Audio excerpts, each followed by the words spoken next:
As a biker বাংলাদেশে যখন আপনি বাইক রাইড করেন, আপনার হেলমেটের ভাইজারে ধুলাবালি, পোকামাকড়, পানি সবসময় লেগে থাকে।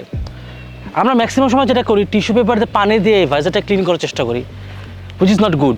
এটা যতটা হেলমেটের ভাইজারটাকে পরিষ্কার করে, তার থেকে বেশি জিনিসটা ক্ষতি করে। আমি প্রেফার করি সবসময় একটা হেলমেট ভাইজার ক্লিনার আপনার সাথে রাখতে। সেক্ষেত্রে আপনি এটা ইউজ করে আপনার হেলমেটটা সুরক্ষিত রাখবেন এবং এটা লং টাইম ভালো থাকবে। So here comes Motul M1, a helmet and visor cleaner for your helmet. এটা দিয়ে আপনি আপনার হেলমেটের ভাইজারের উপরে যত অয়েল ডাস্ট আছে এটা ক্লিন করতে পারবেন। শুধু তাই না, আপনার হেলমেট ম্যাট হোক বা শাইনি হোক, এটা দিয়ে আপনার হেলমেটটাও ক্লিন করতে পারবেন। সো এটা খুব তাড়াতাড়ি কালারটা নষ্ট হবে না। এটা ইউজ করা খুব ইজি।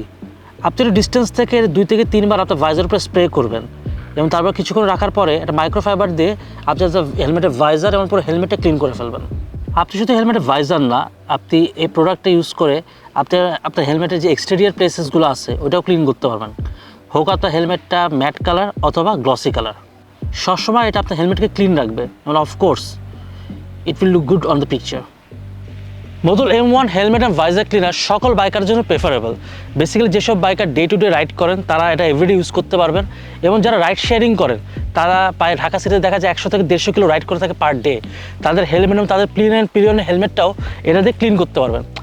আর একটা ইম্পর্টেন্ট জিনিস, সেটা হচ্ছে আমরা যারা হাইওয়েতে রাইড করি, আমরা জানি যে হাইওয়েতে আমরা যখন 100-150 কিলো রাইড করে ফেলি তখন হেলমেটের উপর অনেক সময় পোকা চলে আসে, ধুলাবালি চলে আসে। সো এরকম একটা ছোটো একটা জিনিস আমাদের ব্যাগে কিন্তু রাখতে খুব একটা সমস্যা হবে না। এবং সবচেয়ে ইম্পর্টেন্ট এই জিনিসটা আমাকে হেল্প করেছে কবে জানেন? যখন আমরা নাইট রাইড করি, আমরা জানি বাংলাদেশে রাতের বেলায় অপোজিট এন্ড থেকে আমাদের যে বাস ট্র্যাকগুলো আছে ওগুলো অনেক বেশি লাইট ইলুমিনেট করে। সেক্ষেত্রে আমাদের বাইকের লাইট কিন্তু খুব একটা বেশি পাওয়ারফুল না। তখন রাতের বেলা আপনি যখন হেলমেটের ভাইজারের উপরে কোনো ডাস্ট বা পোকা থাকবে, দেখা যায় রোডগুলো আপনি ভালো করে দেখতে পারবেন না।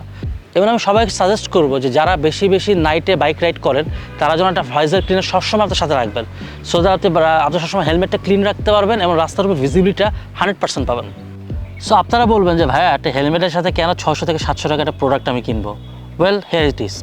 আপনি যখন পানি দিয়ে আপনার ভাইজারটা ক্লিন করবেন, পানি এমন সামান্য একটা কোরেসিভ লিকুইড এবং লং টাইম এটা আপনার ভাইজারটাকে অনেক ড্যামেজ করে ফেলবে। রাস্তায় দেখা যায় ভাইজার মানে দাগ পড়ে যাবে, সো দ্যাট ভিজিবিলিটি কমে যাবে। Motul M1 যে হেলমেট ভাইজার ক্লিনার রয়েছে এটা খুব একটা কোরেসিভ লিকুইড না, এবং এটা ভাইজারের উপর তেমন কোনো ড্যামেজই আনে না। এটা সফট লিকুইড। সো যে কারণে আপনার হেলমেটটা সবসময় ক্লিন থাকবে, হেলমেটটা দেখতে সুন্দর লাগবে, ছবি তাতে ফেসবুক ইনস্টাগ্রামে যখন ছবিটা পোস্ট আরও সুন্দর লাগবে। অ্যান্ড মোস্ট ইম্পর্টেন্টলি আমার কাছে যেটা ইম্পর্টেন্ট, নাইট টাইমে বা নাইট রাইডিংয়ে আমার হেলমেটের 100% ভিজিবিলিটি আমি পাবো। তো সবসময় মনে রাখবেন যে আপনি যখন 8 থেকে 10,000 টাকাটা হেলমেট কিনবেন, ওটা ভাইজারের দাম 1500 থেকে 2000 টাকা চলে আসে। সেখানে 600 থেকে 700 টাকা দামের একটা প্রোডাক্ট আপনার ভাইজারটাকে 1 বছরের বেশি সময় ধরে সুরক্ষিত রাখবে। আর যখন এটাতে আপনি ছবি তুলবেন, হেলমেটে ক্লিন একটা হেলমেট পরে ছবি তুলবেন, it will look also fantastic আর Instagram and Facebook page. So that's it for today. আমাদের এই Motul M1 ইউজ করে কেমন অনুভূতি হলো, কেমন এক্সপিরিয়েন্স হলো, এটা আপনি আমাদের কমেন্ট সেকশনে জানিয়ে দেবেন। দেশি বাইক ইউটিউব চ্যানেল সবসময় ফলো করবেন এবং মোটরসাইকেল রিলেটেড নতুন কোনো নিউজ জানতে হলে www.desibike.com সবসময় ফলো করবেন। আনটিল দেন সবসময় হেলমেট পরে বাইক চালাবেন আর ট্রাফিকে মেনে চলবেন।